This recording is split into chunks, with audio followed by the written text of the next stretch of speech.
नमस्कार दोस्तों।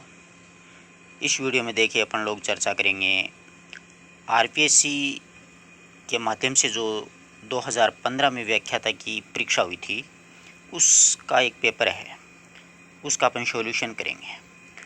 तो साहित्य से संबंधित प्रश्न लेते हैं। देखिए, बिशल देवरासो की नायिका का नाम क्या है, ये उस समय पूछा गया प्रश्न है और अब की बार अपने स्पेशली जोड़ा भी गया है। ठीक है ना, पृथ्वीराज रासो और बिसल देव रासो। तो इसका सही जो जवाब है, बिसल देव रासो की जो नायिका है वो है, ध्यान रखना, राजमती। कौन है? राजमती। देखो, राजवती, रूपमती, मृणालती, इस प्रकार से ऐसे ऐसे ऑप्शंस मिलेंगे। अब देखिए, बिसल देव रासो जो है वो मात्र 128 छंदों में नरपति नालय के द्वारा लिखा गया है और मता प्रसाद गुप्त ने इसके 128 छंदों का संपादन किया था। इसमें 4 खंड हैं। पहला खंड है, इसमें अजमेर का चौहान शासक वीरराज चतुर्थ यानी बिसलदेव होते हैं। मालवा के परमार राजा भोज की पुत्री होती है राजमती, उससे विवाह होता है। दूसरे खंड में राजमती कुछ ऐसे ही व्यंग्य बात कह देती है जिससे रुष्ट होकर के राजा है वो उड़ीसा चला जाता है बिसलदेव जी। तीसरे खंड में राजमती का मतलब वियोग का वर्णन किया गया है। और चौथा जो खंड है, इसमें बिसलदेव वापस आ जाता है और राजमती को परमार राजा भोज के पास से अपने पास वापस ले आता है। ये एक गेय श्रेणी की रचना मानी जाती है, श्रृंगार प्रधान रचना है, ये वीर रस की रचना नहीं है, ध्यान रखना इस बात का। और इसमें जो 12 मासा का जो वर्णन है वो कार्तिक मास से शुरू होता है। ठीक है, ये बड़ी कन्फ्यूज रहती है, मेरे पास ऐसे ऐसे कमेंट्स आते रहते हैं कि सर फला जो पुस्तक है उसमें उस रचना में ये माह दे रखा है, इस रचना में ये माह दे रखा है। तो ध्यान रखिए, बिसलदेव जो रासो है उसमें 12 मासा का जो वर्णन है वो कार्तिक मास से शुरू होता है और अपनी जो पद्मावत है उसमें आषाढ़ महीने से शुरू होता है। ठीक है, अगला प्रश्न है कि इनमें से किस विद्वान के द्वारा पृथ्वीराज रासो को प्रामाणिक ग्रंथ के रूप में माना है? तो रामचंद्र शुक्ल हैं, डॉक्टर वुल्लर हैं, श्याम सुंदर दास हैं। तो प्रामाणिक मानने वाले इनमें से कौन से हैं? शुक्ल, श्याम सुंदर दास, वुल्लर और गौरीशंकर हरिश्चंद्र ओझा। प्रामाणिक मानने वाले ग्रंथों के विद्वानों में जो हैं वो ध्यान रखिएगा, श्याम सुंदर दास हैं, मिश्र बंधु हैं, कर्नल जेम्स टोड हैं, दशरथ शर्मा हैं, ग्रियर्सन हैं, नगेंद्र हैं, वो हैं। तो इसमें श्याम सुंदर दास से सही उत्तर माना जाएगा। ठीक है, अब ध्यान रखिएगा, यह प्रश्न पक्का अब की बार भी पूछा जाएगा कि आदिकालीन रासो साहित्यिक प्रमुख प्रवृत्तियां, आप ध्यान रखना, आदिकाल से लेकर के और भक्तिकाल है, रीतिकाल है, आधुनिक काल है, छायावाद, द्विवेदी युग, सभी प्रगति प्रयोग, उनकी प्रवृत्तियों को एक बार जरूर याद रखना। इनसे एक प्रश्न पूछा जाएगा। इसमें पूछा है कि इस साहित्य में राष्ट्र प्रेम का सुंदर चित्रण क्या है? युद्धों की सजीव वर्णन इस साहित्य में अन्यतम विशेषता है। इस साहित्य में क्या है कि शौर्य और विलासिता का स्वाभाविक और जीवंत चित्रण है। श्रृंगार रस और वीर रस का एक साथ चित्रण इनकी महत्वपूर्ण विशेषता है। तो कोई सा भी रासो साहित्य देख लीजिएगा, उसमें प्रत्येक कवि ने अपने जो आश्रयदाता है उसका बढ़ा चढ़ा करके वर्णन किया। तो शौर्य और विलासिता का मतलब श्रृंगार रस का इसमें वर्णन मिलता है। श्रृंगार और वीर रस दोनों साथ साथ चलते हैं। युद्धों का सजीव वर्णन होगा क्योंकि वीर रस का वर्णन किया गया। यहाँ पर क्या है कि ये वाला ऑप्शन सही माना जाएगा कि इसमें राष्ट्र प्रेम का सौंदर्य चित्रण किया गया, बिल्कुल नहीं किया गया है। इसमें ऐतिहासिकता बिल्कुल भी नहीं है। तो सही उत्तर इसमें ये हो जाएगा, यानी अपने जो आश्रयदाता था उसका बढ़ा चढ़ा कर वर्णन किया। श्रृंगार और वीर रस की प्रधानता है, युद्धों का वर्णन है, ऐतिहासिकता का बिल्कुल भी समावेश इसमें नहीं है। डिंगल पिंगल शैली में ये रासो साहित्य लिखे गए हैं। अगला प्रश्न है, किस विद्वान ने आदिकाल को सिद्ध सामंत काल के नाम से पुकारा है? तो ध्यान रखना, आदिकाल से संबंधित जितने भी प्रश्न बनते हैं आप लोग एक बार ढंग से तैयार कर लेना, 5-7 दिन बचे हैं अपने पास में। तो देखिए, इनमें से किस विद्वान ने आदिकाल को सिद्ध सामंत काल कहा? तो सिद्ध सामंत काल किसके द्वारा कहा गया है? राहुल सांकृत्यायन के द्वारा कहा गया है। अब देखिए, डॉक्टर रामकुमार वर्मा का भी इसमें नाम है, तो इन्होंने संधि चारण काल नाम दिया है। महावीर प्रसाद द्विवेदी का भी इसमें नाम है, इन्होंने बीजप्पन काल नाम दिया है। मिश्र बंधुओं का भी इसमें नाम है, इन्होंने आरंभिक काल दिया है, जबकि गणपति चंद्र गुप्त ने प्रारंभिक काल नाम में दिया है। तो सही उत्तर यहाँ पर यह होगा, कर लोगे। नेक्स्ट देखिए, तुलसीदास जी की कौन सी रचना, इस प्रकार के प्रश्न मैंने आप तुलसीदास वाला जो आपको वीडियो करवाया था उसमें इतनी अच्छी तरीके से कॉन्सेप्ट क्लियर किया था आप लोगों का कि तुलसीदास जी की कौन सी रचना मतलब ब्रज में है और कौन सी अवधि में है।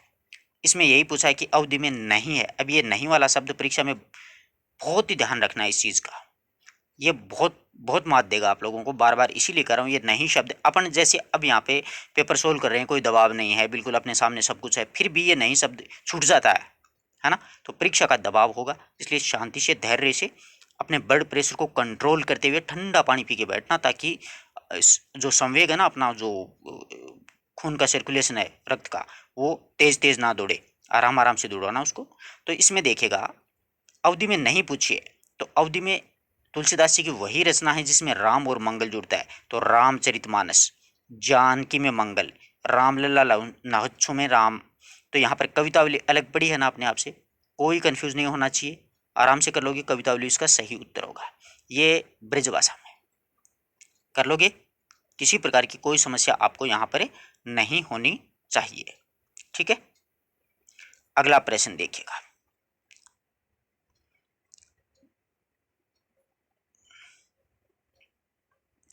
अगला प्रश्न है मीराबाई से संबंधित, सॉरी ये थोड़े से इस साइड वाले बच गए हैं 5-7, ये देख लेते हैं।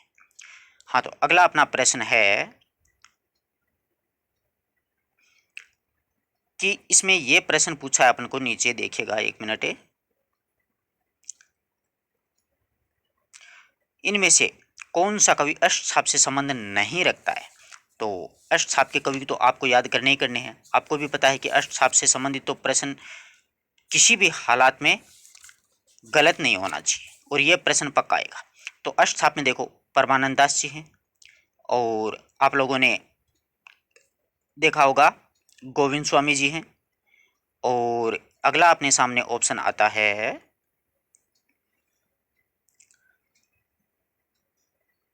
कृष्णदास। तो आप लोगों ने देखा होगा। अब नाबादास आराम से कर लोगे ना, अलग ही पड़े, नाबादास का कोई मतलब ही नहीं है, यहाँ पर कोई दिक्कत नहीं है, ये पक्काएगा। ध्यान रखना इस बात का, अष्टछाप से संबंधित है, प्रयोगवाद से संबंधित है, प्रगतिवाद से संबंधित है, ऐसे प्रश्न आते हैं, ये फैक्ट है, डायरेक्ट फैक्ट है। अब इसमें है कि संत कवि इसमें से नहीं है ना, संत काव्य से संबंध किसका नहीं है। तो देख लेना, कबीरदास जी संत है निर्गुण धारा में, धन्ना का नाम आपने पढ़ा है, रेदास का पढ़ा है, अगरदास जी अलग ही पढ़े है ना, कोई दिक्कत ही नहीं होनी चाहिए। अगरदास जी अगर अली के नाम से लेखन करते थे, ये राम भक्त कवि थे, संत कवि नहीं थे। इस प्रकार के ये जो प्रश्न हैं उनको आप बहुत ही ध्यान से कीजिएगा, ये प्रश्न अपन को बहुत परेशान करेंगे। अगरदास जी की रचना है, ध्यान रखना, राम ध्यान मंजरी है, उपासना बावनी है, रामाष्टायाम है, पदावली है, राम भजन मंजरी है। ऐसे जैसे मान लो आपको ये प्रश्न नहीं आ रहा अपने यहाँ पर, तो सोल्व कैसे करोगे इसको। तो ध्यान रखना, संत काव्य में अपना दिमाग लगाना कि हाँ यार कबीरदास जी हैं, दन्ना भी हैं, रेदास भी हैं, तो ये बच गया, तो इसका मतलब ये उत्तर इसका सही होगा, है ना। ऐसे मतलब थोड़ा कॉमन सेंस भी काम में लेना पड़ता है परीक्षा में। ये तो आप आराम से कर दोगे, कोई दिक्कत ही नहीं होगी, क्योंकि महात्मा बुद्ध के बाद में उत्तर भारत में सबसे बड़ा लोकनायक तुलसी है, उक्त कथन किसके द्वारा कहा गया है कोई समस्या। जॉर्ज अब्राहम क्रिएशन के द्वारा ये बात है वो तुलसीदास जी के लिए कही गई है। तुलसीदास जी को किसने क्या कहा, वो सारी बातें आप वीडियो अगर देखोगे तो तुलसीदास जी से संबंधित आपका कोई भी मतलब कंफ्यूज नहीं रहेगा, सारा का सारा डाउट क्लियर हो जाएगा, है ना। मुगल काल का सबसे बड़ा आदमी स्मिथ के द्वारा कहा गया था। अगला देखिएगा, निम्नलिखित रचनाकारों में ललित लाम के रचनाकार कौन है। तो आराम से कर लोगे। अब देखो ये ऐसे प्रश्न है, ललित लाम किसकी रचना है, मतीराम की रचना है, कर लोगे कोई समस्या। मतीराम जी की 2-4 रचनाएं आपको मैं और भी बतला देता हूं। ललित लाम है, मतीराम सतसई है, वृत्त कौमुदी है, फूल मंजरी है, इनकी बहुत प्रसिद्ध रचना है फूल मंजरी, जहांगीर के आश्रय में लिखी थी, ये बहुत बार पूछी जाती है। ठीक है, ललित लाम में 100 अलंकारों का इसमें विवेचन है वो किया गया है, मतलब एक क्या है, ये कि लक्षण ग्रंथ है। अगला देखिए, इनमें से कौन सी रचना मतलब देव की नहीं है। अब देखो देव है ना, देव को भी अपने आप में रीतिकाल के प्रमुख कवियों की श्रेणी में गिने जाते हैं, तो देव से संबंधित पक्का प्रश्न पूछा जाना है। तो देखते हैं, देखो देव की इसमें से रचना नहीं है। रसविलास है, किसके आश्रय में लिखी थी, भोगीलाल के आश्रय में लिखी थी। ठीक है। भवानी विलास भवानी द्वेष्य के आश्रय में। अष्टायाम जो रचना है देव की, इसमें क्या है कि 8 प्रहरों, जो दिन के 8 प्रहर होते हैं ना, इसमें नायक नायिका के विविध विलासों का वर्णन है। अब बच गई कौन सी? रसमंजरी। ये रसमंजरी भानुदत्त की है, ठीक है। नेक्स्ट प्रश्न देखिए, कौन सी रचना सेनापति की है? कितना अच्छा प्रश्न पूछा है, और ये आप आराम से कर भी दोगे, क्योंकि सेनापति की 2 ही रचना हुई हैं। एक तो हुई है कविकुल कल्पतरु, और एक हुई है कविता रत्नाकर, सॉरी कविकुल कल्पतरु, ये इनकी नहीं है, मतलब सेनापति की नहीं है, यह है चिंतामणि त्रिपाठी की। कविता रत्नाकर और काव्य कल्पद्रुम है, इनकी रचना है ना। देखो ये कवि कल्पद्रुम ऐसे ही लगती है, परंतु काव्य कल्पद्रुम और कविता रत्नाकर, ये देव की 2 रचनाएं हैं। कविता रत्नाकर जो है उसमें 5 तरंगे हैं और 394 छंदों का प्रयोग किया गया है। वैसे चौथी तरंग में राम भक्ति संबंधित भी कुछ पदे लिख दिए हैं। तो कई जो विद्वान हैं वो सेनापति को रीतिकाल का प्राकृतिक चित्रण करने वाला कवि तो मानते ही मानते हैं, साथ ही साथ में राम भक्त कवि भी मानते हैं। काव्य कल्पतरु ध्यान रखना, ये चिंतामणि की है ये रचना। श्रृंगार ने भिखारीदास की है। छंदमाला केशवदास की है। भाषाभूषण ध्यान रखिएगा, व्याख्याता भर्ती में ये कम से कम 10 बार पूछा गया है, और आपको अब की बार भी पूछा जाएगा। ये महाराजा जसवंत सिंह थे जोधपुर के, उनके द्वारा लिखा गया है। और दूसरी बात, इसमें 212 दोहे हैं, 5 प्रकाशों में ये विभक्त है। वैसे देखना, भाषा भूषण अपन तुरंत भूषण के टिक कर देते हैं, है ना, शिवराज भूषण, अलंकार भूषण, वैसे शिवाबावनी वो अपने दिमाग में खटाक आ जाते हैं। कवि गणानंद से संबंधित कथन सही नहीं है। अब गणानंद से संबंधित कथन है अपन को, इसमें से सही कौन सा नहीं है? इनकी कविता तात्कालिक दरबारी कवियों से सर्वथा भिन्न थी। ये प्रेम के पीर के कवि थे। भाषा की अभिधा शक्ति का सुंदर प्रयोग उनके काव्य में किया है। विरोधाभास अत्यंत प्रिय इनका अलंकार है। अभिधा शक्ति का प्रयोग नहीं किया, इन्होंने व्यंजना शब्द शक्ति का प्रयोग किया है। इसलिए इसका मतलब क्या हो जाएगा? इसका सही उत्तर 3 नंबर ऑप्शन हो जाएगा। नेक्स्ट अपना जो प्रश्न है वो है, कौन सी रचना मुल्ला दाऊद के द्वारा रचित है? यानी मुल्ला दाऊद की द्वारा रचित कौन सी इसमें रचना मानी जाती है? तो मुल्ला दाऊद के द्वारा रचित जो रचना है वो है चंदायन। कौन सी है? चंदायन, ठीक है। डॉक्टर रामकुमार वर्मा के द्वारा सूफी काव्य की प्रथम रचना यही मानी जाती है। और अपने अब की बार में स्पेशली खासतौर से पद्मावत और मधुमालती 2 जोड़ी भी गई हैं। अब चित्रावली किसके द्वारा लिखी गई है? चित्रावली उस्मान के द्वारा लिखी गई है, ठीक है। इसका नायक सुजान है और जहांगीर के राज्य में लिखी गई थी। कुतुबन कृत क्या लिखी गई है? मृगावती लिखी गई है। किसके द्वारा लिखी गई है? कुतुबन के द्वारा, और शुक्ल ने इसको प्रथम काव्य माना है।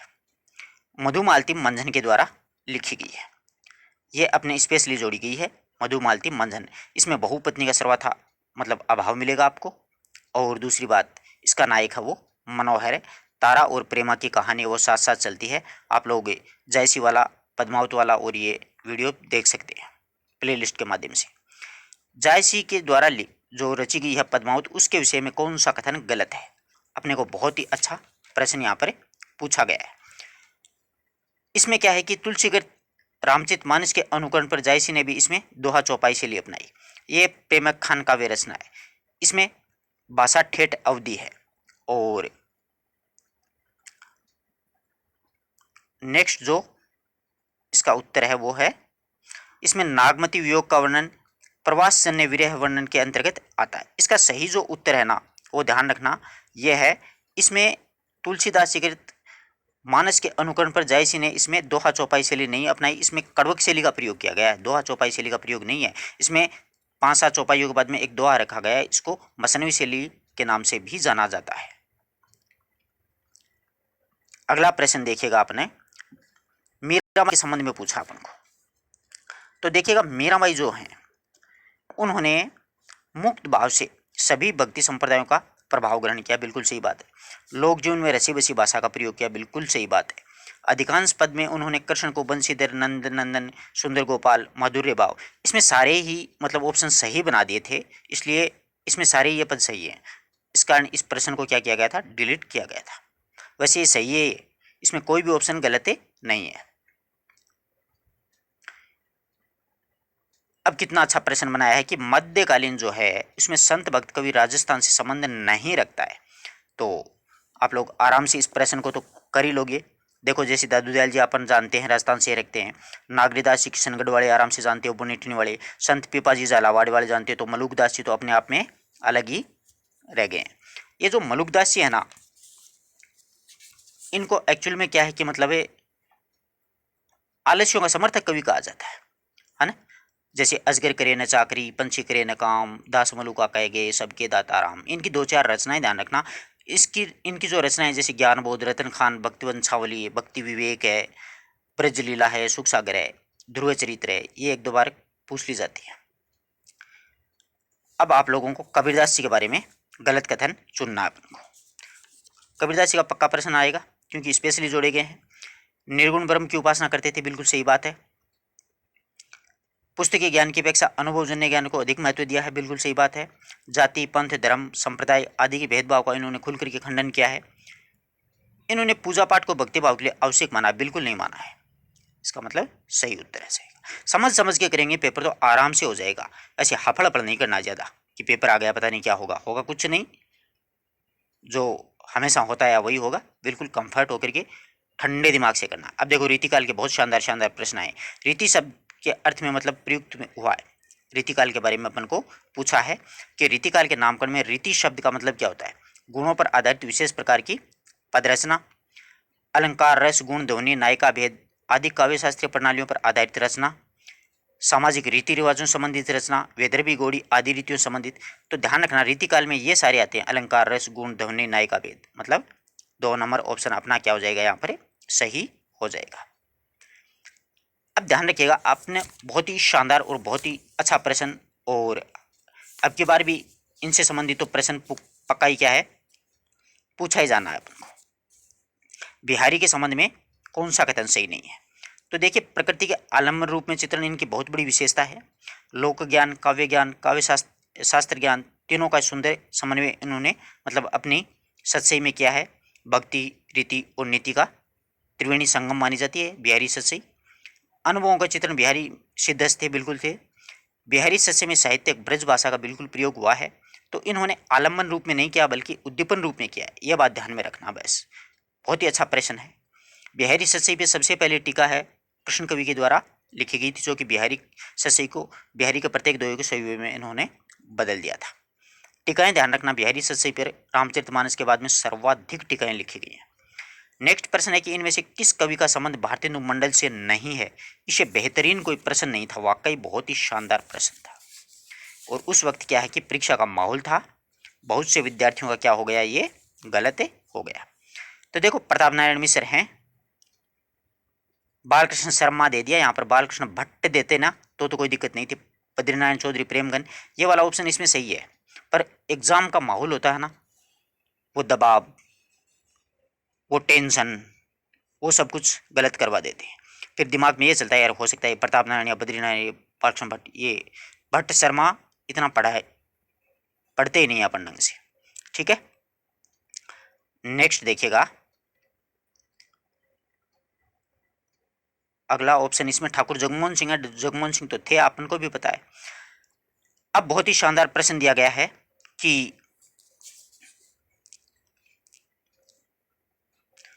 भारतेंदु हरिश्चंद्र की रचना नहीं है इसमें से। भारत दुर्दशा नाटक है, नीलदेवी नाटक है, अंधेरी नगरी है, प्रेम मोहिनी इनकी कोई रचना नहीं मानी जाती है। इनकी प्रेम मोहिनी नाम से कोई भी रचना नहीं है। ठीक है, आगे देखिएगा, खड़ी बोली का प्रथम महाकाव्य किसे माना जाता है। यह प्रश्न पक्का आई थिंक अब की बार भी पूछा जाएगा।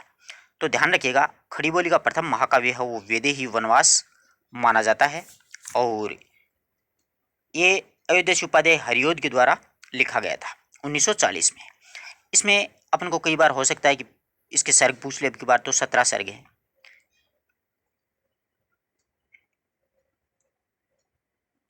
प्रिय प्रवास, सॉरी अपन ने तो वेदेही वनवास के लगा दिया, ये प्रिय प्रवास। ठीक है, इसमें 17 सर्ग हैं, और इस पहले जो है ये वज्रांगना विलाप नाम से प्रकाशित हुआ था। इसमें राधा को लोक नायिका, लोक रक्षिका, लोक सेविका के रूप में चित्रित किया गया है अयोध्या उपाध्याय हरियोध के द्वारा। ये बहुत बार पूछा जाता है। प्रिय प्रवास, ठीक है। वैदेही वनवास जो है इनका क्या है कि राम भक्ति संबंधित ग्रंथ माना जाता है। हरियोध जी का ही है, 18 सर्गों में विभक्त है, ठीक है। और गणपति चंद्र गुप्त ने अयोध्या उपाध्याय हरियोध जी जो हैं उनको आधुनिक युग का सूरदास कहकर के भी पुकारा है। परिजात इनकी एक और रचना है जिसमें 15 सर्ग हैं। कामायनी आप जानते हो जयशंकर प्रसाद जी के 15 सर्ग हैं। साकेत अपने स्पेशली जोड़ी गई अब की बार मैथिल शरण गुप्त जी की है, जो कि साकेत से संबंधित तो एक प्रश्न तो खास तौर से आएगा। साकेत में 12 सर्ग हैं और इसमें प्रश्न मुख्यतः साकेत का ये बनता है, मैं मानता हूँ कि साकेत शब्द साकेत शब्द का मतलब क्या होता है। साकेत का मतलब ध्यान रखिएगा अयोध्या होता है। दूसरी बात, इसका पहले नाम था वो उर्मिला उत्ताप नाम से प्रकाशित करवाई थी साकेत को। 1931 में ये पूरी हुई थी, मतलब 15 वर्ष का समय लगा था। 1916 में लिखनी शुरू की और 31 में जाकर के ये पूरी हुई थी, ठीक है। ये राम भक्ति संबंधी है। कभी आप उर्मिला का वियोग वर्णन पढ़ के ये समझ लो कि ये भाई उर्मिला इसकी मुख्य नायिका है। इसका मुख्य नायक अगर पूछ लिया जाए तो ध्यान रखना राम और सीता ही आएंगे, उर्मिला और लक्ष्मण नहीं आएंगे, क्योंकि तुलसीदास जी के रामचरितमानस के बाद में सबसे बड़ा राम काव्य ये माना जाता है ना। अगला देखिएगा, ज्ञान राशि का संचित कोष। अब की बार भी पूछा जाएगा ये एक प्रश्न तो। ज्ञान राशि का संचित कोष कह करके मतलब साहित्यिक परिभाषा किसने दी है, तो महावीर प्रसाद द्विवेदी जी ने, जो कि हिंदी के एक मतलब अपने आप में संस्था थे। इनका जन्म भी याद रखना, महावीर प्रसाद द्विवेदी का जो जन्म है वो 1864 ईस्वी में हुआ था। देहांत 1938 में रायबरेली में हुआ था।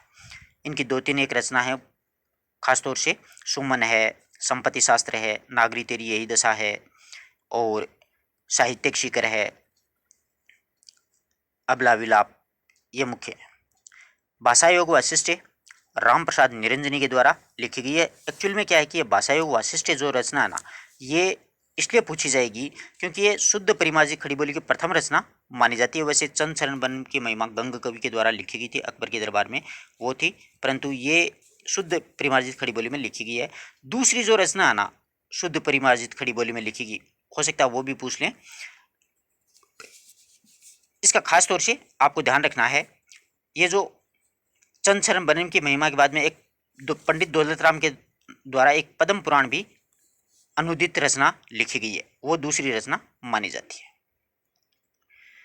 मैथिल शरण गुप्त की कौन सी इनमें से रचना नहीं है।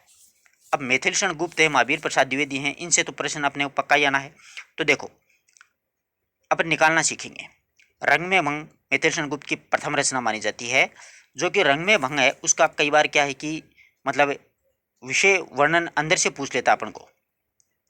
तो ये जो रंग में भंग रचना मैथिल शरण गुप्त के द्वारा लिखी गई है, वो राजपूती आन बान और शान का इसमें वर्णन है वो किया गया है। रंग में भंग बहुत ही इनकी प्रसिद्ध रचना मानी जाती है, जिसमें बूंदी और चित्तौड़ के 2 राज परिवारों की वर्णन है। भारत भारती अपन जानते हैं, इसके 3 भाग हैं। पिछली बार यही पूछा गया था कि भारत भारती के कितने भाग हैं, तो इसके 3 भाग हैं, देश का अतीत, देश का वर्तमान, देश का भविष्य, ठीक है। दूसरी बात है द्वापर। द्वापर मैथिल शरण गुप्त के द्वारा लिखी गई बहुत ही अच्छी और शानदार रचना मानी जाती है। द्वापर ये पांडवों से संबंधित इसमें वर्णन किया गया है, ध्यान रखना इस बात का भी। द्वापर जो रचना है इसमें पांडवों से संबंधित कुछ वर्णन किया गया है। अब वैदेही वनवास राम भक्ति संबंधी है, ये अयोध्या उपाध्याय हरियोध के द्वारा लिखी गई है। अब उससे भी शानदार प्रश्न इस प्रकार से आते हैं, मैंने आपको पहले बताया था कि मतलब ये जो परिभाषाएं होती है ना और प्रवृत्तियां होती है उनसे संबंधित प्रश्न पूछे गए हैं। तो कौन सा विकल्प इसमें सही नहीं है, बहुत अच्छा प्रश्न है। आत्मानुभूति की अभिव्यक्ति हुई है इसमें, कल्पना की अतिशयता हुई है, सूक्ष्म के प्रति स्थूल का विद्रोह है, सौंदर्य के प्रति अत्यधिक आकर्षण। ये सूक्ष्म के प्रति नहीं है बल्कि स्थूल के प्रति सूक्ष्म का इसमें विद्रोह है वो किया गया है। यह बात खास तौर से ध्यान देने वाली बात है। डॉक्टर नगेंद्र ने यही परिभाषा दी थी, स्थूल के प्रति सूक्ष्म का विद्रोह है। अब क्रम से जोड़ने वाली रचना भी आई थी।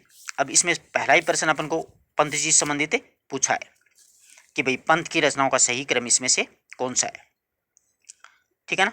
पंथ की रचनाओं का सही क्रम अपन को पूछा है। तो सबसे पहले पंत जी की जो रचना है वो प्रकाशित हुई थी ग्रंथि।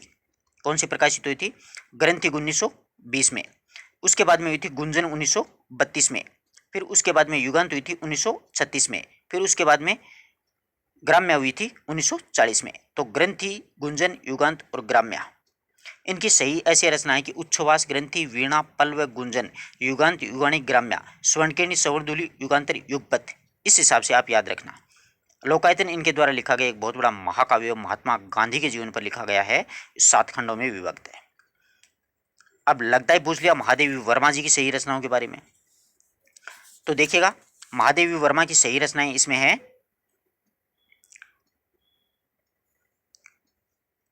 निहार 1930 में, नीरजा 1935 में, संध्या गीत 1936 में, दीपशिखा 1942 में। निहार, रश्मि, नीरजा, संध्या गीत, दीपशिखा और सप्तपर्णा इसकी सबसे अंतिम रचना मानी जाती है, जिसमें ऋग्वेद का उच्चारण है, और अग्निरेखा इनकी मृत्यु के बाद में प्रकाशित हुई थी 1990 में। तो ठीक है, निहार, नीरजा, संध्या गीत और दीपशिखा। प्रसाद की कामायनी के संबंध में कौन सा कथन गलत है? तो प्रसाद जी की कामायनी का यही है, इसमें 16 सर्ग है, इसमें 15 ही सर्ग है, ये वाला ऑप्शन इसमें गलत है। नेक्स्ट वाले ऑप्शन अपन देखते हैं कि उसमें, हाँ देखो कितना शानदार प्रश्न बनाया है। सर्गों का नामकरण, चिंतन, चिंता, श्रद्धा, यही तो है। अपन कामायनी पढ़ते हैं तो कामायनी के मुख्य जो सर्ग अपने को पढ़ने को मिलते हैं, तो चिंता, आशा, श्रद्धा, काम, वासना, ईर्ष्या, यही है। कर्म का संदेश और वैराग्य का इसमें मत का खंडन किया गया है। सूक्ष्म मनोविकारों और मूर्त रूप देते हुए प्रसाद जी ने अत्यंत सजीव और अद्वितीय चिंतन इसमें किया है।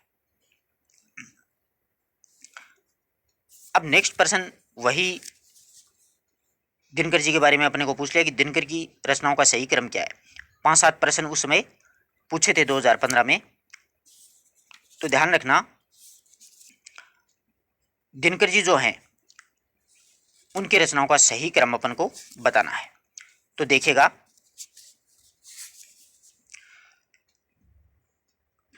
सबसे पहले इसमें रसवंती आती है। दिनकर की क्या आती है? रसवंती 1940 में। कुरुक्षेत्र आती है, कुरुक्षेत्र का प्रकाशन 1946 में। रश्मि रथी आती है 1952 में। फिर उर्वशी आती है, उर्वशी 1961 में। और दिनकर जी को उर्वशी के लिए भारतीय ज्ञानपीठ पुरस्कार मिला था। संस्कृत के 4 अध्याय के लिए उनको साहित्य अकादमी पुरस्कार से नवाजा गया था। दिनकर जी का पक्का प्रश्न पूछा जाएगा। अब देखो, 2 प्रश्न पूछ लिए हैं। कुरुक्षेत्र के संबंध में कथन सही नहीं है, इसका कथानक महाभारत से लिया गया, बिल्कुल सही है। गांधीवादी विचारधारा से प्रभावित है, कुल 7 ही सर्ग हैं, इसमें सही है। भीष्म और युधिष्ठिर के माध्यम से इसमें क्या किया गया है, युद्ध और शांति के विषय विशद और गंभीर चिंतन प्रस्तुत किया गया है। जबकि ये ध्यान रखना, गांधीवादी विचारधारा पर नहीं होकर के सुभाष चंद्र बोस के वीररस पर आधारित है। ये रचना गांधीवादी विचारधारा पर आधारित नहीं है। कर लोगे? इनमें से किस कवि की रचना तार सप्तक? तार सप्तक मैं आपको बार बार बोल रहा हूँ, तार सप्तक से संबंधित आप प्रश्न हो सकता है उतने अच्छी तरीके से तैयार कर लीजिए। 2-3 प्रश्न आपको मिलेंगे तार सप्तक से रिलेटेड। देखो, तार सप्तक का मतलब प्रथम होता है, यह बात भी ध्यान रखने वाली है। तो इसमें तार सप्तक में सम्मिलित कौन सा कवि इसमें से नहीं है? तो धर्मवीर भारती नहीं है। अब देखो, प्रभाकर माचवे हैं, रामविलास शर्मा हैं, मुक्तिबोध हैं, नेमीचंद जैन हैं, भारतभूषण अग्रवाल हैं, गिरिजा कुमार माथुर हैं, अगेय हैं, ये 7 कवि थे। धर्मवीर भारती जो हैं वो ध्यान रखना दूसरे तार सप्तक के कवि हैं। तो सही उत्तर अपना यही हो जाएगा। अब अगेय जी जो है ना, उनकी प्रकाशन वर्ष की दृष्टि से अपन को रचनाएं बतानी है। अब देख लो, अगेय की रचना पूछ लिया प्रकाशन वर्ष की दृष्टि से। तो अगेय की प्रकाशन वर्ष की दृष्टि से सही है कि सबसे पहले इनकी कौन सी रचना आई थी? इत्तेलम आई थी 1946 में। हरी घास पर अक्षण भर, हरी घास पर अक्षण भर 1949 में। बावरा अहेरी 1954 में। आंगन के पार द्वार ये 1961 में। तो सही ऑप्शन इसमें यही हो जाएगा। इनकी रचनाएं हैं भगनदूत, चिंता, इत्तेलम, हरी घास पर अक्षण भर, बावरा अहेरी, इंद्रधनुष रोने वे, अरि ओ करुणा में प्रभा में, आंगन के पार द्वार, कितनी नाव में कितनी बार। इनको आंगन के पार द्वार रचना के लिए साहित्य अकादमी पुरस्कार मिला है। और ये आंगन के पार द्वार जो रचना ना, ये इनकी बहुत प्रसिद्ध रचना है। इसके 3 खंड हैं, सलीला, चक्रांतशिला और ऐसा दे वीणा।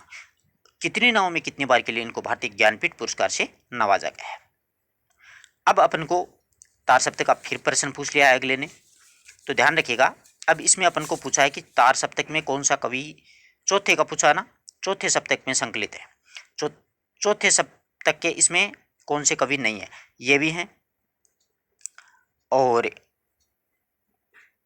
ये भी हैं, ये भी हैं। शमशेर बहादुर सिंह इसमें नहीं है। शमशेर बहादुर सिंह जो हैं वो दूसरे तार सप्तक के कवि हैं। तो सही उत्तर अपना ये हो जाएगा। इसमें लिखा है कि निम्नलिखित में से कौन सा उपन्यास प्रेमचंद के द्वारा रचित है। तो रंगभूमि आराम से पढ़ा है, बूंद और समुद्र अमृतलाल नागर का है, झूठा सच यशपाल का है, सूरज का सातवां घोड़ा धर्मवीर भारती का है। सही है ना। अगर मान लो अपने वहां पर एग्जाम में सही उत्तर नहीं आ रहा है तो अपन को क्या करना है, बूंद और समुद्र निकाल लेना है, झूठा सच ये निकाल लेना है, ये निकाल लेना है, जो बचेगा वो उसका उत्तर हो जाएगा। आराम आराम से करेंगे तो अपन आराम से पेपर सोल्व कर लेंगे। अब अगला प्रश्न देखिएगा आप लोग। अब प्रेमचंद जी के उपन्यासों का सही क्रम अपन को पूछ लिया है। किसके उपन्यासों का सही क्रम पूछा अपन को, प्रेमचंद जी के जो उपन्यास हैं उनका सही क्रम अपन को बताना है। तो देखिएगा आपके सामने है कि कौन सा उपन्यास प्रेमचंद जी का पहले। तो देखिएगा सेवा सदन, रंगभूमि, गबन और कर्मभूमि, इनके सही क्रम से उपन्यास अगर देखा जाए तो प्रेमचंद जी के यही हैं। अब देखिएगा सेवा सदन का प्रकाशन कब हुआ था, 1918 में। रंगभूमि का प्रकाशन कब हुआ था, 1925 में। गबन का प्रकाशन कब हुआ था, 1931 में। और कर्मभूमि का प्रकाशन कब हुआ था, 1933 में। निकाल लोगे। ठीक जस्ट उसी के नीचे एक बहुत ही प्रसिद्ध उपन्यासकार और भी हुए हैं। अब उनके उपन्यासों का अपन को क्रम पूछ लिया है, अमृतलाल नागर जी के। तो देखिए अमृतलाल नागर जी जो हैं उनके उपन्यासों का सही क्रम है बूंद और समुद्र 1956 में, सुहाग के नूपुर 1960 में, अमृत और विष 1962 में, और मानस का हंस ये गोस्वामी तुलसीदास जी के जीवन पर लिखा गया है। तो सही ऑप्शन इसमें यह हो जाएगा। इनके उपन्यास हैं जैसे देखिए महाकाल, सेठ बांकेमल, बूंद और समुद्र, शतरंज के मोहरे, ये कोठे ये वालियाँ, सुहाग के नूपुर, इस प्रकार से हैं, प्रसिद्ध हैं। नाचो बहुत गोपाल इनका बहुत प्रसिद्ध उपन्यास है। खंजन नैन सूरदास के जीवन चरित्र पर आधारित है। कई बार पूछा जाता है मानस का हंस, खंजन नैन, ऐसे। अब देखिएगा अगला अपना प्रश्न है कि निम्नलिखित में उपन्यासों में से भगवतीचरण जो वर्मा है ना उनका उपन्यास नहीं है। तो भगवतीचरण वर्मा का चित्रलेखा है, भूले बिसेरे चित्र है, टेढ़े मेढ़े रास्ते है। अब पुनर्वा आराम से निकाल लो कि हजारी प्रसाद द्विवेदी का है। मोहन राकेश के द्वारा रचित कहानी पूछी अपन को, तो ध्यान रखना खोई हुई दिशाएं कमलेश्वर है, जिंदगी और जोंक अमरकांत है, जहां लक्ष्मी कैद है राजेंद्र यादव, बची कौन सी, मलबे का मालिक। आई थिंक आप आराम से कर लोगे। इस प्रकार से आपको किसी प्रकार की कोई समस्या नहीं आएगी। इतने दिन हो गए पढ़ते पढ़ते सारा यही गलत थोड़ी है। यह बहुत प्रसिद्ध है। गदल कहानी किसकी है, यह रांगे राघव की है, राजस्थान परिवेश के आधार पर लिखी गई, बहुत प्रसिद्ध है। निम्नलिखित में से कौन सी कहानी उदय प्रकाश के द्वारा रचित नहीं है। तो उदय प्रकाश के द्वारा लिखित तिरछी है, पाल गोमरा का स्कूटर है, पीली छतरी वाली लड़की है, या पत्थर गली है ना, ये इनके द्वारा लिखित नहीं है। अब देखिएगा तार सप्तक से संबंधित कौन सा कथन है गलत है। तो ध्यान रखिएगा तार सप्तक का प्रकाशन तीसरा तार सप्तक 1959 में, चौथा 1979 में। शकुंतला माथुर तीसरे तार सप्तक की कवियत्री थी, जबकि शकुंतला माथुर जो हैं वो तीसरे तार सप्तक की कवियत्री इसमें नहीं थी।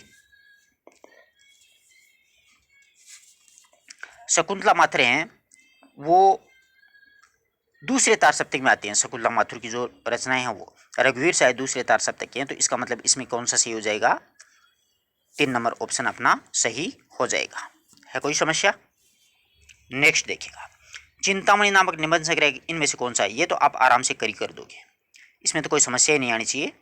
आचार्य रामचंद्र शुक्ल कर दोगे ना, कोई दिक्कत नहीं है।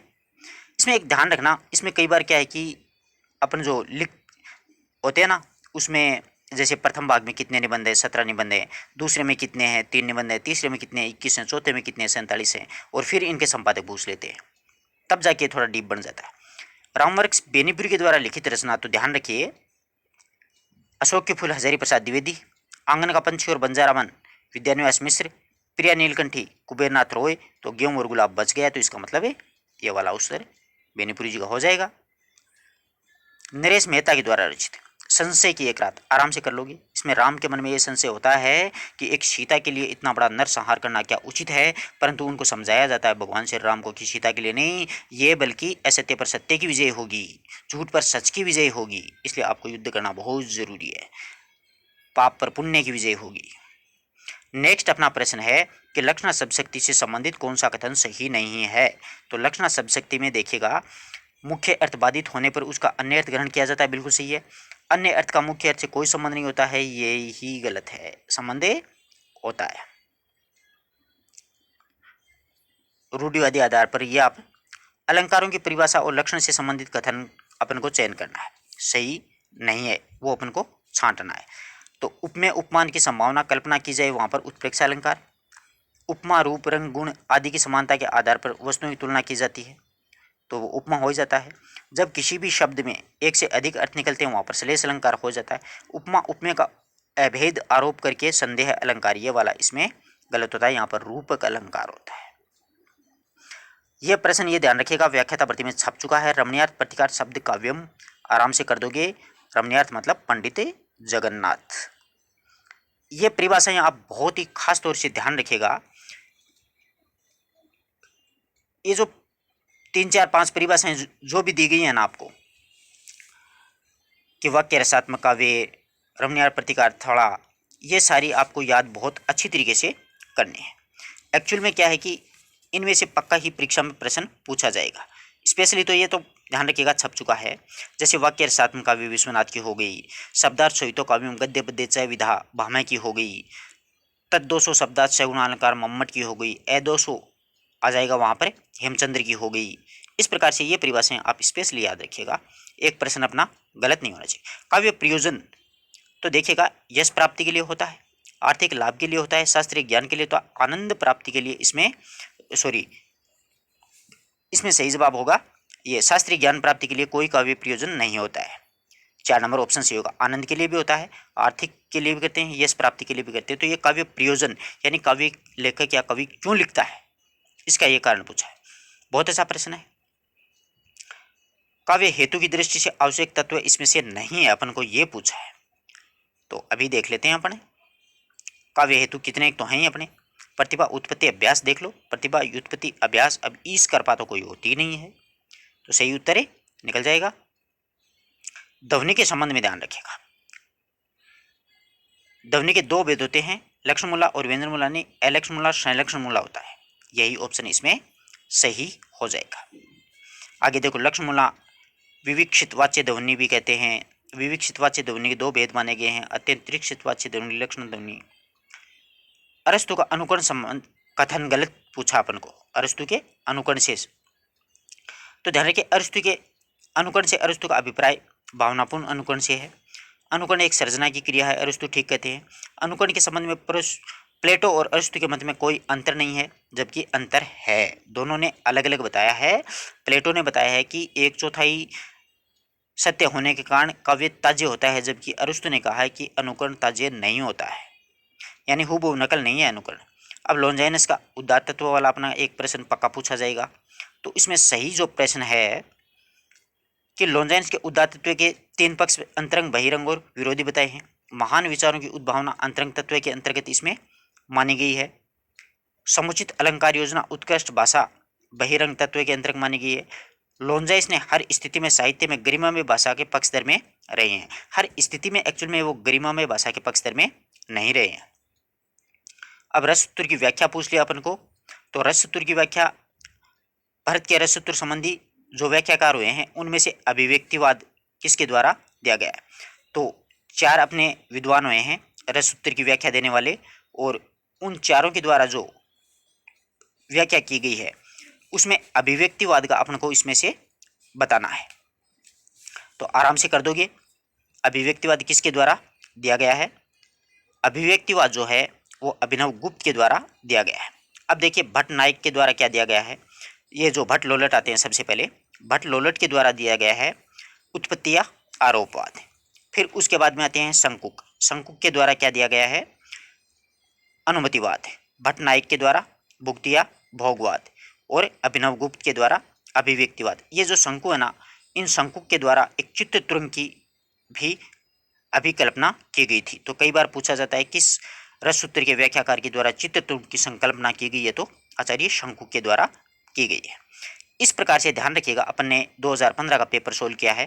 किसी प्रकार का कोई डाउट हो तो आप लोग पूछ सकते हैं, और वीडियो अच्छा लगा तो अपने मित्रों तक भी शेयर करना। इस प्रकार से अपन 1-2 दिन में आगे के जो हैं वो पेपर भी सोल्व कर लेंगे। धन्यवाद दोस्तों।